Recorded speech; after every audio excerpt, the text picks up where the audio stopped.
You found yourself on another edition of Let 'em Know Kings United, and on today's episode, Maxey goes crazy in the fourth quarter as the Philadelphia 76ers hand the Cleveland Cavaliers their second straight loss after the All-Star break. Is it time to panic? I think it is if you are a Cleveland Cavalier fan, and I'll explain why on Let 'em Know Kings United.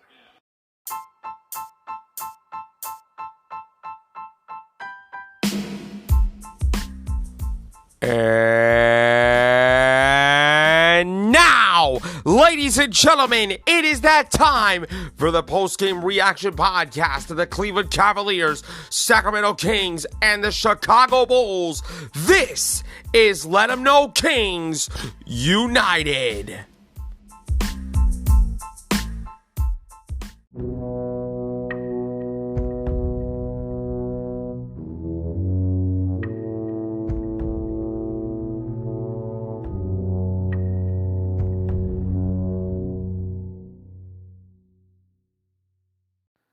Let 'em know, nation, I think it's time to panic, but in any event, you already know what time it is. Welcome to another edition of Let 'em Know Kings United, your Cleveland Cavaliers, Sacramento Kings, and Chicago Bulls post-game reaction podcast.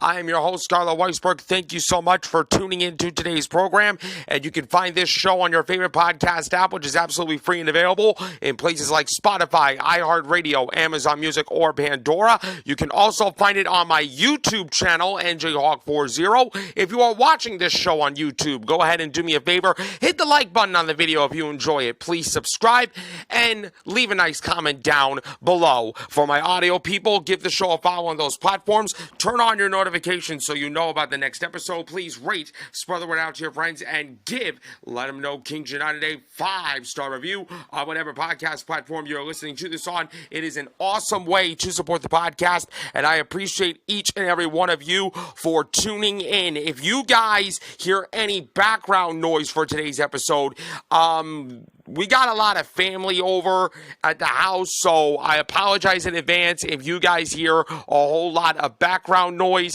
in recording of today's episode. And also, just a friendly reminder that the new podcast, Let 'em Know Mavs in the 305, will be debuting in the 2024-2025 season, and that name will be sticking going forward. I'm not switching lanes anymore. I'm staying pat and going forward, starting 2024 to 25 till whenever I'm done podcasting, which is never. I'm going to be covering the Cleveland Cavaliers, Dallas Mavericks, and Miami Heat, but that's not starting until next season, so you got plenty of time to prepare for that. Speaking of Cleveland, I think the time to panic for the Cleveland Cavaliers is, unfortunately, right now, as the Cavaliers got their second straight loss, and they lost 3 of their last 4, thanks to a 104-97 loss, at the hands of the Philadelphia 76ers. Now, this was a game where I thought Cleveland really struggled in every single aspect of the game. I mean, Caris LeVert, he was shooting nothing but bricks in Philadelphia. I know it's the city of brotherly love, but Caris LeVert, my God, this is not supposed to be the city of brick houses. What Caris LeVert did was absolutely inexcusable. And on top of that, this was the second straight game for Cleveland without Donovan Mitchell, that he had an undisclosed illness for some apparent reason. I don't know if it's like allergies, the cold, the flu, whatever the case is. We need Donovan Mitchell back on the floor as soon as possible, because without Donovan Mitchell, it's clear to me that the Cleveland Cavaliers have absolutely no identity whatsoever. And on top of that, the biggest struggle that I saw in this game, the inability to make a free throw. Who the heck are you guys? The Sacramento Kings? I understand that the Sacramento Kings are the worst team in the NBA when it comes to free throw shooting. We've all known that. We've all known that the Sacramento Kings struggle with the foul line this year. But for a team like the Cleveland Cavaliers to struggle from the free throw line like they did in Philadelphia, it was absolutely shocking. It was absolutely appalling and absolutely disgusting. Also, I thought the Cleveland Cavaliers really struggled in transition defense. There was too much individuals going back on the court instead of getting back as a team. Transition defense is about team. You gotta get back as a team, especially with a team like Philadelphia. I credit Philadelphia because they completely outworked the Cleveland Cavaliers. Outworked them. And JB Bickerstaff, you got outcoached. Simply put, you got outcoached. I understand that you're still 36-19 and 17-9 on the road for Cleveland. I'm not going to take that away. But my God, if Jared Allen is the only Cleveland Cavalier that showed up in a consistent basis, we are not going anywhere. I can't fault him because he's been consistent. He's been consistent all year long. Quite arguably, he might be in the running of Defensive Player of the Year, the way that Jared Allen has been hoping.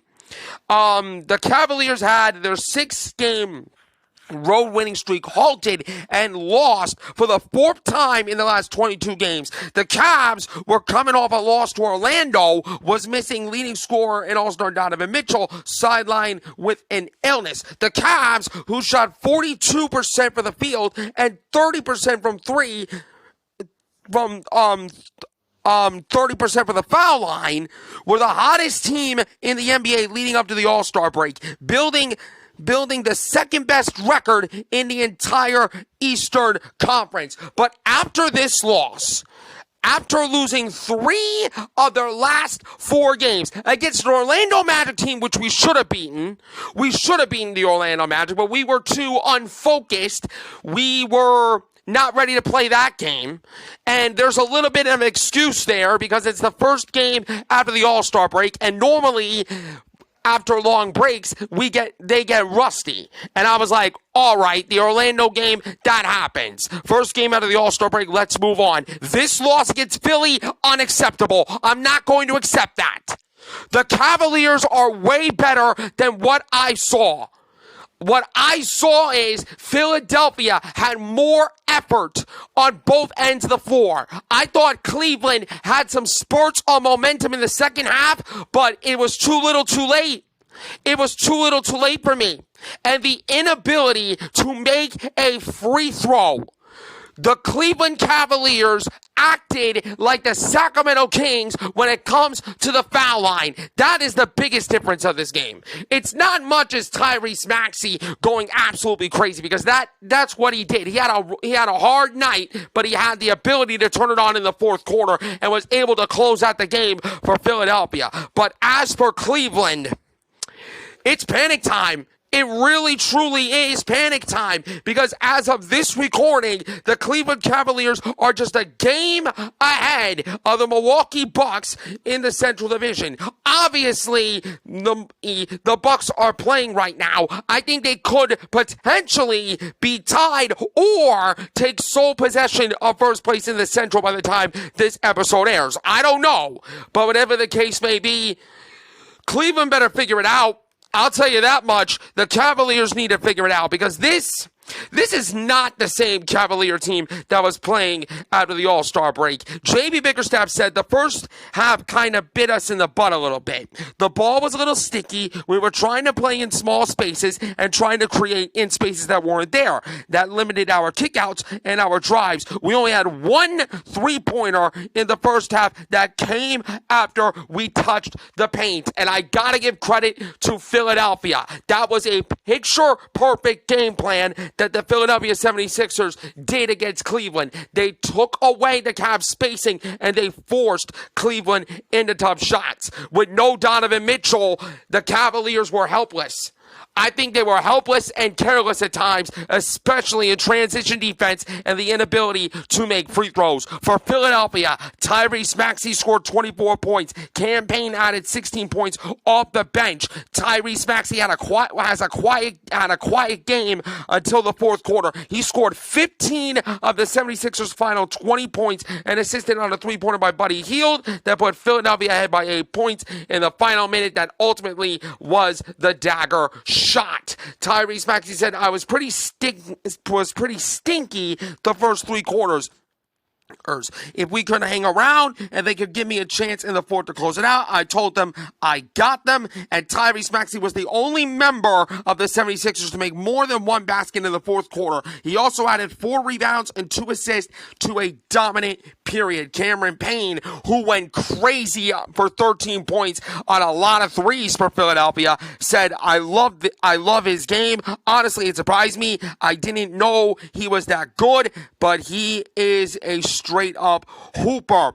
Cameron Payne, acquired from the Milwaukee Bucks at the trade deadline, saw extended minutes and was a big difference maker. He shot 6 for 11, making 4 3-pointers in 20 minutes in the first half.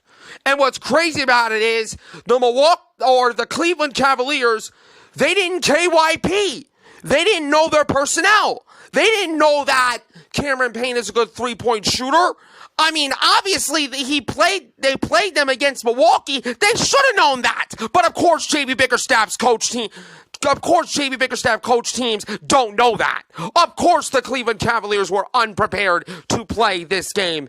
This is a bad loss. This was a bad loss for Cleveland. That honestly, if the Cleveland Cavaliers do not show up against the Washington Wizards, go back to playing the brand of basketball that got Cleveland red hot prior to the All-Star break to do what they're supposed to do, then I don't know what I'm going to do with them. I don't know if I'm going to rant at them. I don't know if I'm going to yell at them. I don't know if I'm just going to maybe vent a little bit off him. I don't know, but this could be a wake-up call for Cleveland, and this is not the same Cavalier team that I saw prior to the All-Star break. I don't know what it is, but Cleveland better figure it out, and figure it out quick. The Philadelphia 76ers shot 44% for the field. Cavs shot 42. 3-point percentage was the big difference in this game. 41% from 3 for Philadelphia. And the inability to make a free throw. The Cavs shot 67% for the foul line. That's not good enough. That's not good enough.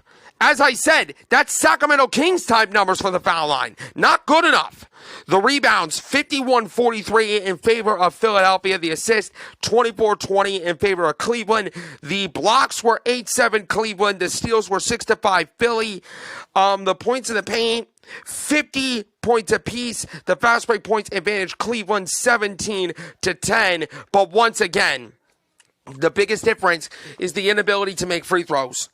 And for a Cavalier team that's normally really good, I did not expect them to shoot Sacramento King numbers from the foul line. 67%, not good enough.